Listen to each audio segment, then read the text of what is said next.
Saudações, alvinegras! Esse é o podcast Irmandade Corintiana número 382. Eu sou o Guilherme, eu tô aqui com o Gibson, com a Ana e com o Dudu. E essa semana vai ter jogo do masculino pra valer, né, Ana? Espero que sim, né?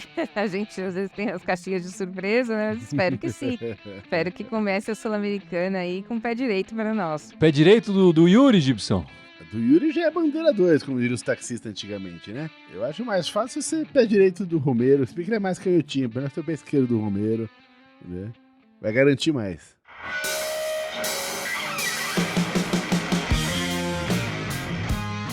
É isso então, meus amigos. Vamos falar um pouco dessa estreia do Coringão, vamos falar do amistoso que rolou essa semana, da dengue que tá pegando o Coronado. E para começar, a gente vai falar das brabas, que jogaram 2 vezes, jogaram pra valer. Campeonato que vale ponto, que já tá... Não é amistoso, que não vale nada, que você podia trocar 11 jogadores, não é nada disso. Jogos pra valer e as brabas não decepcionaram. 2 vitórias novamente. No campeonato foram 4 jogos, 4 vitórias, 100% de aproveitamento. Essa semana a gente ganhou fora de casa dos Urubus Cariocas por 3-2. E na nossa casa, lá na Neoquímica Arena, né? O jogo foi na Neoquímica Arena na sexta-feira, 3-0 sobre o Internacional de Porto Alegre. E como é que foram as brabas então, Ana? Olha, se a gente for pegar friamente os resultados foram muito bons, né? Você pensar, ganhou do Flamengo fora de casa, ganhou do Internacional de 3-0, parece uns jogos tranquilos, mas não foi isso que a gente viu na realidade, né? São 2 times que não estão bem no campeonato, apesar de ter uma força grande ali no futebol feminino, mas são 2 times que não estão muito bem no campeonato. E foram 2 jogos extremamente complicados para o Corinthians, né? Onde o Corinthians não soube aproveitar as oportunidades. Eu acho que o Corinthians está sofrendo um pouco com essa modificação de treinador. Fez 6 gols e está falando que não soube aproveitar as oportunidades? Mas é o que eu te disse, fez 6 gols e não soube aproveitar as oportunidades, porque poderia ter feito muito mais. A gente está acostumado com o Corinthians com um volume muito maior de jogo, com uma criação de jogadas muito maior, e não é isso que a gente está vendo neste momento de adaptação do time ao esquema do Piscinato. Não foram jogos fáceis, né? O jogo contra o Internacional, os gols saíram no finalzinho, né? E apesar de ter tomado só 2 gols, deixa muito mais oportunidade para os outros times terem a chance de fazer o gol do que deixava antes com o Arthur Elias. Então, assim, acho que o Corinthians, os resultados são excepcionais, mas o desempenho não é tão grande assim. Gibson, tem gente que tá muito crítica, não tá não? Se o masculino fizer 6 gols numa semana, 2 vitórias, ia ser lindo, né? Não, então, eu não acho que ela tá sendo muito crítica. É que a gente tá acostumado com um nível tão... E ano passado foi uma temporada tão alienígena que basicamente elas ganharam tudo que elas disputaram. Que assim, tipo, se você comparar com o ano passado, ainda não voltou ao mesmo nível, né? Mas tudo bem, o começo de temporada, técnico novo. É que a gente tá tão habituado com o bom momento delas que isso é uma queda de produção pra elas. Isso aí no time masculino a gente estaria falando, caralho, puta que pariu, o Mundial é nosso esse ano. No feminino você fala, ano passado tava melhor. Realmente o time apresentou tanto no passado que esse ano você fala, calma, ainda não tá lá, né? Tamo ganhando, né? Mas não tá lá ainda, vai chegar, vai esquentar o time e vai receber.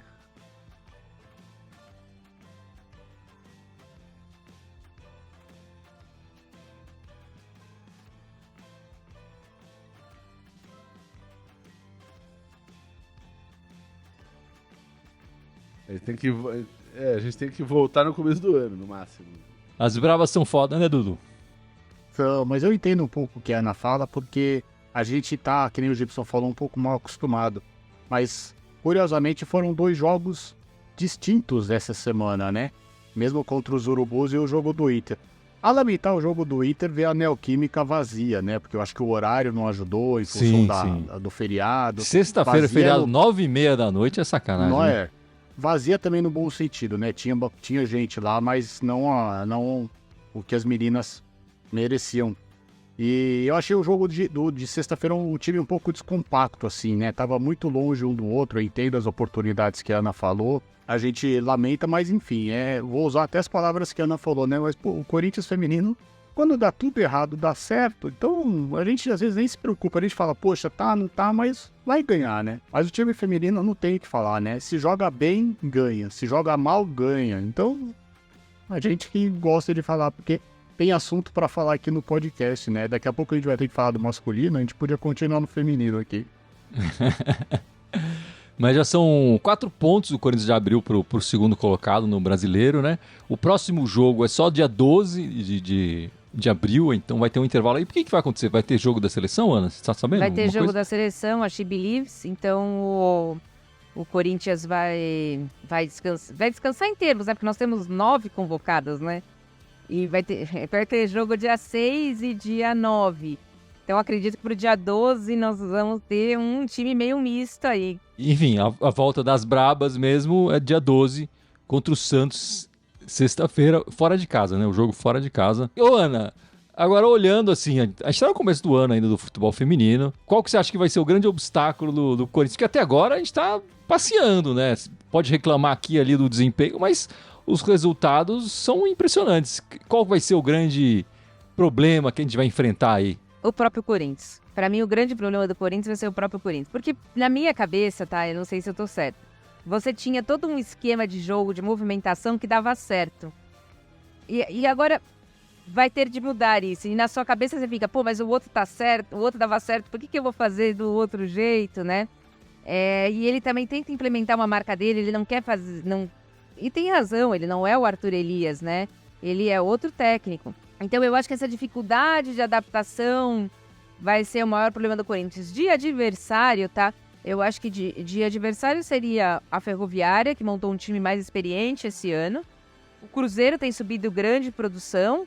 E em terceiro lugar, o time de verde, mas o time de verde sempre é nosso freguês. Vamos ficar de olho aí nas Brabas, que por enquanto só alegria. Bom, deixando as Brabas de lado, o time masculino fez um amistoso aí essa semana contra o Londrina na cidade de Cascavel, num estádio lotado, né, cheio, foi legal ver, enfim, de novo a torcida do Paraná em peso assistindo jogos do Corinthians, torcendo pro Corinthians. É uma pena o campo tá ruim, né, o gramado, um estado muito lamentável, enfim, o Corinthians devia tomar um certo cuidado de colocar o time nesses campos, mas enfim, foi o que deu para marcar ali nesse período sem jogos aí, Corinthians eliminado. Enfim, fomos lá, ganhamos 3-0, 2 gols do Romero e um do Giovani ali no final da partida. Vamos passar o que vocês acharam dos jogos, depois vamos falar de alguns jogadores específicos. Agora, de maneira mais geral, assim, Dudu, o que você achou da partida? Olha, eu achei uma partida fraca, eu achei uma partida sem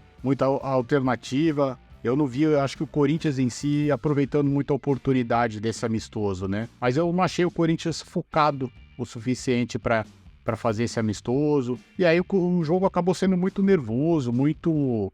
Acho que um pouco também pelo nosso técnico, né? Nós vamos falar um pouco dos jogadores, mas o nosso técnico também é muito agitado. Não sei se é uma característica agora dos portugueses, mas impressionante como eles são agitados, reclamam de tudo, tomam cartões bestas assim, né? Mas eu achei que o Corinthians poderia jogar um pouco mais do que jogou nessa partida de quarta-feira, que até teve TV pra mostrar, né? Eu vou roubar o que a Ana falou do time feminino. Olhando friamente o resultado, né? Foi bom, 3-0, mas foi um jogo muito ruim, né? Foi um jogo muito difícil, né? Eu acho que o Corinthians jogou errado.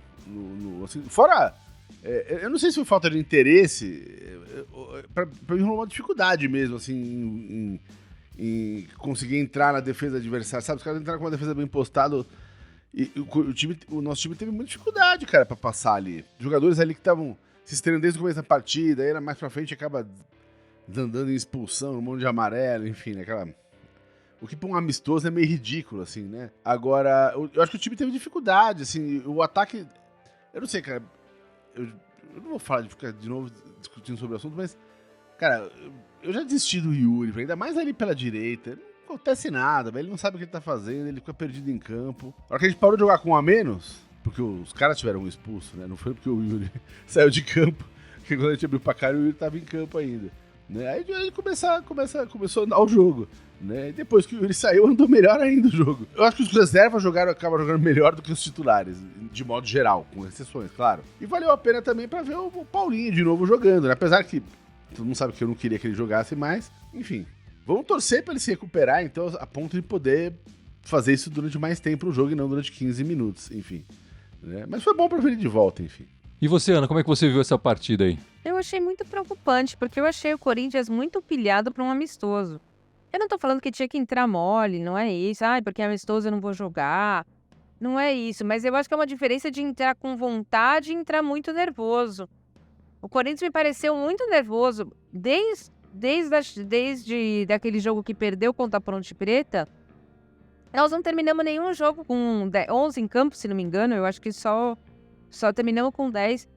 Tem a pressão no Campeonato Paulista, porque precisava recuperar, mas agora nesse amistoso também tinha pressão. Eu acho um pouco preocupante essa atitude do Corinthians, porque muitos times vão jogar fechado, muitos times vão jogar mordendo, tanto na Sul-Americana, como na Copa do Brasil, como no Campeonato Brasileiro, e o time tem que ter cabeça equilibrada para conseguir, no toque de bola, conseguir furar a defesa. Não vai ser na pancadaria, não vai ser no reclamando que vai conseguir mudar alguma coisa. Fora de proporção ali para um jogo amistoso.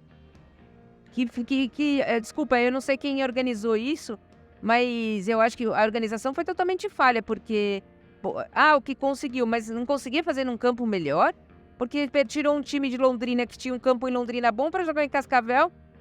Será que por causa do dinheiro, alguém podia ter se machucado? Será que por um pouquinho mais de dinheiro não valia a pena ter feito em Londrina mesmo, né? O estádio do Londrina tava em reforma, né? O gramado, parece.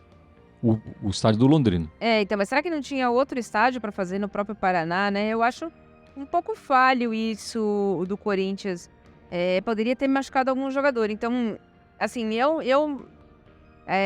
acho que o Corinthians foi totalmente equivocado nesse amistoso. Tanto a diretoria quanto os jogadores. Eu concordo. Acho que o estádio foi o ponto fraco aí desse amistoso, sem dúvida nenhuma, né? Podia ser num lugar mais interessante. Acho que enfim, para mim fica claro que o Antônio Oliveira, nesses amistosos, o Antônio Oliveira não tem outro esquema. Ele tá com esse esquema fixo e a gente vai assim até o final do ano. Acho que o Dudu que trouxe isso, né? Que pode ser bom no amistoso? Podia testar alguma coisa diferente, podia testar, sei lá, uma formação diferente, e a gente não viu ele tentando nada disso, né? Ele trocou jogadores de posição para a mesma posição e manteve o esquema. E eu acho que é um pouco isso que a gente vai ver daqui até o final do ano. E vamos falar um pouco individualmente agora de alguns jogadores, alguns destaques positivos ou negativos, ou sei lá, enfim, que a gente separou aqui. Ana, você quer falar de quem primeiro? Eu quero falar do craque da partida, né? Que foi eleito pela Irmandade o craque da partida, o Romero, que na verdade nem ia jogar esse amistoso, né? Porque ele ia jogar acho que é amistoso na Rússia também, né? E com aquela barbaridade que aconteceu na Rússia, acabou sendo cancelado o amistoso e o Romero acabou voltando. E para sorte nossa, acabou entrando no segundo tempo e resolvendo a partida para o Corinthians. Eu concordo com você que o Antônio Oliveira tem um esquema fixo, mas eu acho que neste ataque do Corinthians, neste momento, teria que ser uma posição do Romero. Se vai entrar no lugar do Wesley, do Pedro Raul, do Yuri Alberto, eu já não sei. Aí já não é minha alçada. Mas não temos atacante em melhor momento que o Romero. E futebol é momento. Eu acho que o Corinthians tem que ter o Romero no ataque nesse momento. Se daqui 3 meses eu vou estar falando a mesma coisa, eu não sei. Mas nesse momento é isso. Daqui 2 semanas, né? Acho que pode ser um tempo menor aí até, né? Pode ser um tempo menor. Mas o Romero realmente voltou a marcar gols e tá impressionante. A fase mais artilheira da carreira inteira dele, enfim. Eu só ia falar uma coisa, Gui, desculpa, que eu acho que entra um pouco naquele assunto, né? Ele não contava com o Romero em função dele estar no amistoso, e ele resolveu entrar com o Pedro Raul. Ele não testou algumas formações diferentes, porque você tirar o Romero hoje, que nem a Ana falou, e colocar o Pedro Raul, você desloca o Yuri, né? O Yuri não tá fazendo tão bem o lado. Então acho que nesse aspecto também tem que concordar com a Ana. Hoje, se a gente brincava um tempo atrás que era Cássio e mais 10, hoje a gente pode falar que é Cássio, Romero e mais 9. Vamos lá, Gibson, qual é o seu destaque individual? O destaque, pra mim, foi o Ranieri, cara. O Ranieri, desde que chegou no time, cara, o Ranieri se achou ali, né? É impressionante. Você pega a carreira dele, ele veio do Cuiabá, né? Jogar do Corinthians, tava no Cuiabá. Ele tá no time grande pela primeira vez, pra botar em bom português, vai. Sem querer desmerecer outros times, mas enfim, tá jogando agora num time grande, bicho. Enfim, ele tem 27 anos de idade, não é criança mais, não é um jogador que tá aparecendo. E, cara, assim, ele tá xerifão ali na entrada da área. É impressionante como o time mudou com ele na posição ali. Virou dono ali da posição, né? O Ranieri agora é Ranieri, Cássio, Romero e mais 8. Né? O resto a gente pode escolher quem põe em campo ali. Né? Mas eu duvido que alguém seja louco de tirar o Ranieri do time agora. Né? Eu acho que nem ele esperava por isso, nessa proporção tão rápido. Enfim, primeiro tá jogando um time do tamanho do Corinthians. É uma responsa grande, mudando técnico. O time ele chegou num momento que o time tava péssimo. Ou seja, nem se esperava essa virada de chave tão rápido, enfim, também. Né? E uma boa parte dessa virada de chave, acho que passa por ele, ali na posição que ele tá, assim, tomou conta, né? Enfim, acho que ele tá fazendo uma diferença brutal nesse começo de temporada aqui. E nessa partida ele foi, com a expulsão do Fagner, foi deslocado até para a lateral direita, né? E fez muito bem, dúvida. Jogou uns minutos ali, até a entrada do Matheus França, ex-Mateuzinho, que também foi bem no amistoso, e o Ranieri entrou ali mostrando que pode fazer essa função também. Numa emergência, no momento ali. Não só legal que ele possa fazer essa função, mas eu acho do caralho quando o jogador se dispõe a jogar em outra função. O Romero, que não gosta de jogar de 9, né? Falou que sim, mas ele só faz gol de 9. O Romero só faz os gols de camisa 9. Pois é. E você, Dudu, vai falar de quem? Quem foi o seu destaque na partida? O pessoal trouxe aí 2 destaques positivos. Eu, infelizmente, vou trazer um destaque negativo, porque eu vou falar do Fagner, né? Mas acho que o Fagner vem decaindo bastante.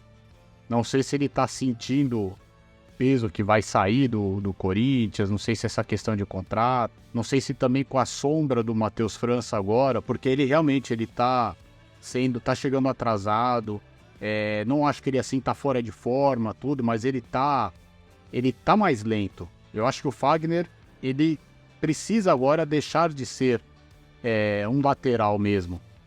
O Corinthians, acho que para atuar, dar mais liberdade pro Fagner, que ele ainda é um ótimo jogador, o Corinthians precisaria pensar em colocar alguém para proteger mais ele e deixar ele mais na ofensiva, fazendo tipo um 3-5-2, de repente deslocando ele um pouco mais pro meio, fazer uma parte um pouco de criação, porque eu vejo que ele já desde o final do ano passado, esse ano, ele não engrenou, tá tomando muito cartão, voltou a ser expulso no amistoso, tá esquentado. Eu espero que ele repense um pouco aí essas condutas dele para que a gente possa ter aí nesse restante de ano um Fagner, lógico, não tão jovem quando ele voltou em 2014, mas aquele Fagner competitivo, que reinou na posição durante muito tempo, que a gente vai precisar dele. Ele ainda é um dos líderes do elenco, mas a gente precisa que ele jogue os 90 minutos. Não, expulsão e amistoso é demais, né? Eu ia comentar só rapidinho, porque assim, a gente tem uma lembrança muito boa do Fagner, mas eu vou falar assim, que pros torcedores dos outros times, dos nossos adversários, o Fagner, assim, a fama dele é de ser carniceiro, bicho. É o cara que entra pra arrebentar o adversário, né? E o Fábio Santos falou, não, o Fagner inclusive comentou isso comigo. O Fagner falou, pô, é que como eu sou mais baixinho, se eu chego muito mole, os caras me atropelam. Então eu tenho que chegar forte, né? Mas eu acho que tem uma diferença entre chegar forte e ser desleal. Eu acho que já faz um bom tempo que ele não consegue acompanhar o jogo como o jogo tem que ser. E ele tem descontado isso, tipo, assim, na porrada. Ele tá violento. Então acho que ele vai ter que... Ele põe a mão na cabeça... Alguém chega a pôr a mão na cabeça dele e fala, Fagner, é o seguinte, vamos jogar diferente. Eu ia dizer que o Tonhão tem que chegar e conversar com o Fagner, mas alguém também tem que chegar e conversar com o Tonhão. Porque o Tonhão também tá precisando parar de tomar cartão idiota, né? É que o Tonhão não bate ninguém. O Tonhão só fala merda, fica nervoso na beira do campo. Mas alguém precisa também chegar no Tonhão e falar, Tonhão, faz o que você tá fazendo, só que você tá no volume 10, põe isso no volume 8, e aí vai rolar legal, né? E não faz a mesma coisa, alguém tem que ter essa conversa com o Fagner. Precisa ter uma conversa com o Fagner, com certeza. O meu destaque nessa partida, eu acho que esse amistoso é o Bidu. Acho que foi o melhor aproveitou a chance que teve, né? O Bidu fora do Paulista, enfim, terceiro reserva na lateral esquerda. Viu aí o Palácio se machucar, que foi a maior contratação para a posição. O Hugo não se firmou. E o Bidu, que jogou ali uns minutos no final da partida, né, na metade final do segundo tempo, foi bem. O Bidu já conseguiu cavar aí tá na lista, né, um lugar na lista da Sul-Americana, possíveis jogadores para jogar a Sul-Americana. Eu acho que o Hugo ainda não perdeu a posição dele. Acho que existe muita expectativa em cima do Palácio, mas o Bidu tá colocando o nome dele ali, não me venderam, eu tô aqui e tal. E um amistoso tranquilo, foi lá, deu um passe para gol, no outro gol participou de um outro gol com um lançamento, enfim. O Bidu ali apareceu e foi, eu acho que desses reservas e tal, acho que talvez tenha sido o que melhor aproveitou a oportunidade. E a Ana tem mais um destaque aí, né, Ana? O meu destaque não é um destaque... Não sei se posso chamar de destaque, né? Mas o que eu queria falar é sobre a ausência, tanto no amistoso quanto nos últimos jogos, do Mosquito, né? A alternativa na ponta direita, quando ele quer pôr alguém na ponta direita, ele tem utilizado o Mateuzinho. Ele fez isso contra o São Bernardo e ele fez isso no amistoso, né? E na esquerda ele tá usando o Pedro Henrique, né? Que ele também já colocou o Mosquito na esquerda. Tem razão. Na esquerda ele começa com o Wesley e depois ele coloca o Pedro Henrique. Então eu acho que o Mosquito tá cada vez perdendo espaço no Corinthians. Eu acho que ele é um jogador... Eu não acho que ele seja um jogador brilhante, um craque, nada disso. Mas acho que ele é um jogador útil. E gostaria de ter visto ele mais, principalmente nesse amistoso, que alguns jogadores a gente já sabe o que rende, não tinha tanta necessidade de ter colocado. Eu acho que realmente o Mosquito tá caindo fora, né, do gosto do Tonhão. E eu coloco aí também o Matheus Araújo, né, que é um meia, enfim, que o Corinthians usou ele bem mais no ano passado, e esse ano com o Tonhão tem usado cada vez menos, e também nesse amistoso ele tem colocado o Biro, né, na posição do Garro, né, para substituir o Garro. E eu acho que o Matheus Araújo poderia também ter mais chances ali, mas eu acredito também que até o final do ano esses dois jogadores vão estar envolvidos em negociação ali, talvez para trazer outros jogadores, ou talvez só para esvaziar um pouco o elenco e dar chance para que eles joguem em outros times também e tenham mais minutos jogando de verdade, porque aqui no Corinthians, pelo jeito, esses dois não vão ter muita chance. Enfim, mas essa semana, enfim, já está rolando desde o começo do ano essa epidemia de dengue aqui no Brasil e na América do Sul, e a gente teve um corintiano vitimado pelo maldito mosquito da dengue, o Coronado, Gibson. Coronado levou a picadinha aí, vai ficar agora um tempo fora. E dengue não é fácil não, meus amigos. O negócio tá duro. Olha, esse Coronado até agora não chegou no clube, né? Vamos falar a verdade, né? Chegou, mas não chegou, né? Então, cara, tá difícil, né? Ele tá perdendo espaço, né? Porque, enquanto isso, tá todo mundo jogando ali, se consolidando no ataque ali. Eu vi, o melhor comentário que eu vi no Twitter foi que a culpa era do mosquito. Tem razão, né? A culpa é do mosquito, Ana. Com certeza, a culpa é de algum mosquito, né? Não sei qual, mas a culpa é do mosquito. Não do Gustavo Mosquito. Eu já acho que eles precisam começar a tirar essa camisa 77 aí. Todo mundo que usou não tá dando muita sorte, viu? Não que Verdade. A gente sabe todo o valor que ela tem, o peso que ela tem, até pelo ano em si. Mas tá louco, ninguém tá dando certo, né? O amigo do Gibson foi mal, o Barleta foi mal, agora o cara mal jogou. Ele que tem o nome de outra epidemia pegou dengue, né? Ele que tem o nome de corona. Mas agora tem que ter paciência. Ninguém pega dengue porque quer também, né? Não adianta ficar xingando o cara na internet. Que já tem gente xingando, né? E a gente não pode deixar de falar, né, Dudu, que inauguraram lá nos arredores de Paris a rua Doutor Sócrates, com a presença lá do irmão dele, do Raí, e de vários jornalistas. Demais essa homenagem pro Doutor Sócrates, nosso corintiano maior aí da democracia, né? Exatamente, né? Não é a primeira, já é a segunda homenagem, né? Primeiro criaram o Prêmio Sócrates, né? Sim, bem lembrado, da FIFA. Então você vê o peso, nós estamos falando de um jogador, né, que infelizmente já não deixou faz tempo, mas acho muito bacana, isso só valoriza ainda mais o jogador que ele foi, né? Eu acho que esse reconhecimento não é só pelo jogador Sócrates, é pela pessoa, pelo ser humano Sócrates. E pena que a gente está vendo isso também ser tratado lá fora, né, não aqui dentro. Mas parabéns para quem teve essa iniciativa, muito bacana. E que quem passe pela rua lá em Paris, que traga uma medalhinha para nós, né? Fica ali perto de Paris, não é exatamente de Paris, mas enfim, como se fosse Santo Já que André. o futebol não vai, né? Já que o nosso futebol não vai para Paris o masculino, mas enfim, que os outros atletas brasileiros possam trazer a nossa medalha. Essa rua foi inaugurada na Vila Olímpica, né? E o prefeito é uma cidade colada em Paris, né? A Vila Olímpica, na verdade, não é em Paris, ela é nessa cidadezinha que...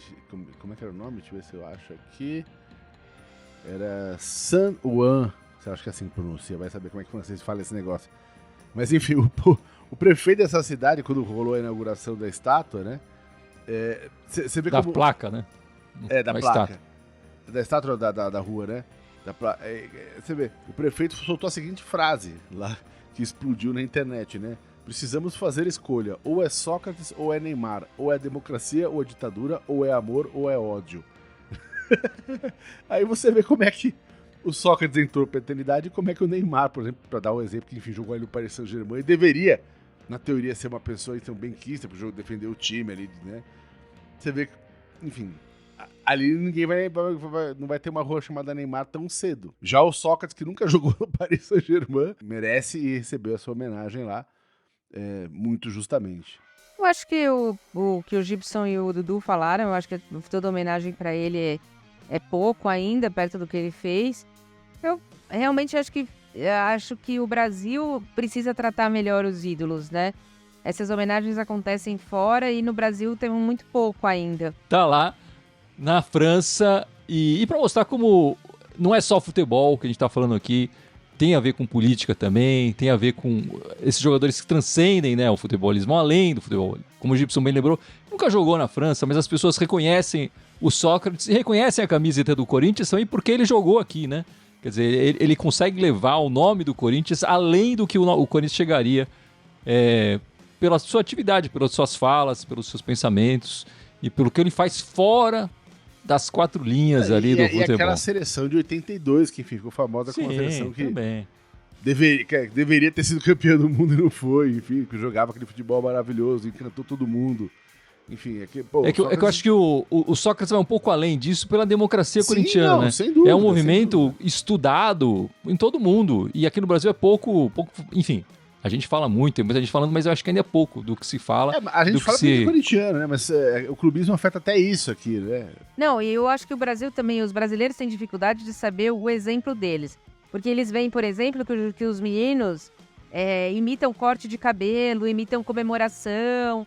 Mas você acha que não vai imitar o que eles fazem fora também? Então, alguns jogadores, não são todos, mas alguns jogadores de futebol têm dificuldade de entender que o que eles fazem fora de campo também é motivo de cópia para os meninos que estão começando agora. E assim, eu concordo que ela falou assim, alguns jogadores têm dificuldade de entender o conceito, né? De que assim, não é só o corte de cabelo, a jogada que o cara faz, enfim. Agora, tem jogador, bicho, aí, vamos dar nome aos bois. Você pega, bicho, agora o Daniel Alves, né? Preso lá por estupro na Espanha. O cara literalmente é o jogador mais vencedor da história. Não tem ninguém com mais títulos que o Daniel Alves no futebol profissional, na história, né? Tá na cadeia, velho. Olha o nível do idiota, velho. Porra, bicho. Olha quem você é, cara, o que você representa aí pra molecada, né? Não tô nem falando pra marmã, pra molecada que, pô, vê o cara jogando e fala, pô, esse cara aí é o cara que ganhou mais título na história. E aí o cara tá na cadeia agora, bicho. Foda, né? Porra, bicho, tá na hora dessa galera, sabe, virar adulto, velho. Começar a se portar de acordo, né? Foda, né? E agora vamos falar então da Sul-Americana, porque vai voltar o Coringão masculino a jogar de verdade. A Vera, né, Dudu? A Vera não é amistoso, é pra valer. A Copa Sul-Americana começa nessa terça-feira, dia 2, contra o Racing do Uruguai, 9h30 da noite, transmissão da Paramount Plus e do SBT. E o que você pode falar desse adversário, Dudu? Olha, o Racing, ele é um time lá do Uruguai, ele não é tão famoso, obviamente, assim, ele nunca ganhou título no Uruguai. Ele tem 9 títulos da segunda divisão, e não conta muito assim, né? Enfim, eles é um time que foi fundado agora, né, vai estar para fazer aniversário, é 6 de abril de 1919, ou seja, tá para completar 105 anos, né? Eles começaram lá no entorno da própria rua, lá do bairro, com o nome de ruas, né? Primeiro foi uma rua lá, Garcia Morales, depois eles ficaram com um outro nome que foi Jiu-Jitsu FC, mas a grande paixão deles sempre foi o Racing de Avejaneira, da Argentina. Por isso que eles acabaram, os fundadores, dando o nome de Racing de Montevidéu. A única coisa que não mudou muito foi a cor deles, né? Eles jogam o uniforme principal é verde e branco, mas em homenagem a um bonde, o bonde da cidade, E aí, como era verde e branco, que eles achavam que poderiam, né, levava todo mundo pela cidade, tá? Era conhecido. Eles levaram essa paixão do bonde, do conhecimento da cidade, para as cores do time. E eles sempre eram conhecidos também na época depois como o apelido de cervejeiros, porque eles treinavam próximo de uma fábrica de cerveja. Eles têm um estádio pequeno, não tem a capacidade, né, mínima que a Libertadores e a Sul-Americana Conmebol, no caso, permite. O estádio deles cabe lá 4.500, 5.000 pessoas. Nós vamos jogar de novo no estádio de Montevidéu. Eles conseguiram a vaga na Sul-Americana porque eles ficaram em 6º no campeonato.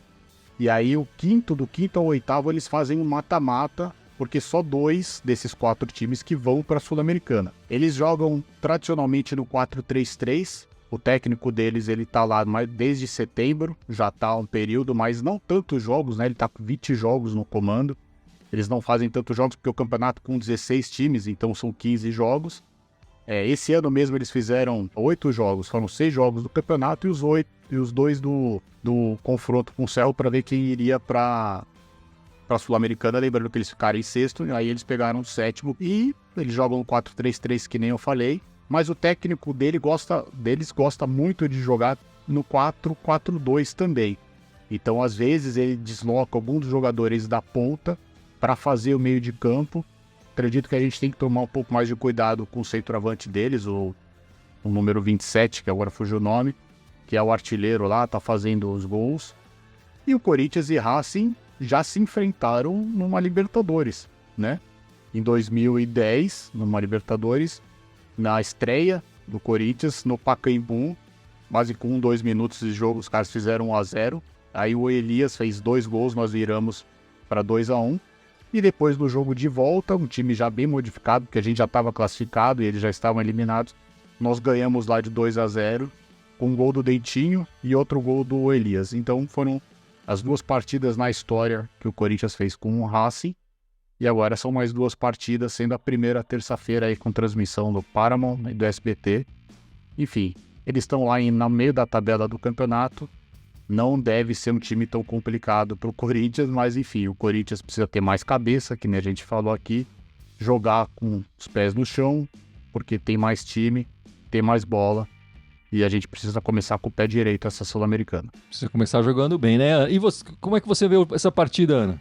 Olha, eu vejo uma oportunidade do Corinthians ganhar os 3 primeiros pontos na Sul-Americana já fora de casa.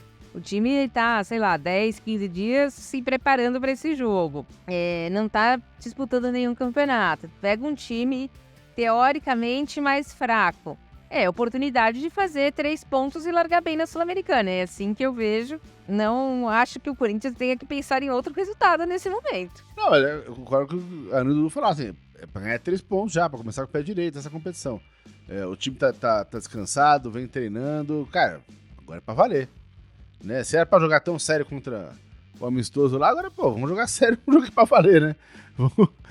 Vamos fazer esse suor aí valer a pena, né? Sem ter jogador expulso, né, Dudu? Não pode, tem que terminar com 11. Por favor, até porque falaram que o Corinthians está praticamente com o mesmo número de expulsão esse ano em relação ao ano passado. Nós estamos nem em abril ainda, então tem que tomar cuidado. A gente sabe que eles gostam bastante de catimbar, time menor, mas enfim, a gente não pode cair nessas catimbas. A gente cansa de falar, mas não é só o Corinthians, os brasileiros gostam de cair, mas o Corinthians especificamente cai mais ainda nessas catimbas do que outros times. Tem que começar vencendo 1-0 goleada. Não, só para lembrar que nós estamos com o link aqui da camiseta e da caneca e um embaixo do lado, quem quiser comprar aí. Fora isso, fora o Corinthians ganhar terça-feira, não tenho mais nada para falar. Aproveitar, né? Feliz Páscoa pro pessoal, tudo, mas aproveitar comprar o link aí, porque agora começa a Sul-Americana e a gente quer ver vocês com a camisa e com a caneca da Irmandade postando nas redes sociais para a gente repostar também e ver vocês nos jogos da Arena. Quem sabe quem for lá pro Uruguai, quem for Paraguai, para Argentina, pode ir lá com a camisa da Irmandade e nos jogos dos femininos também, né? Por favor.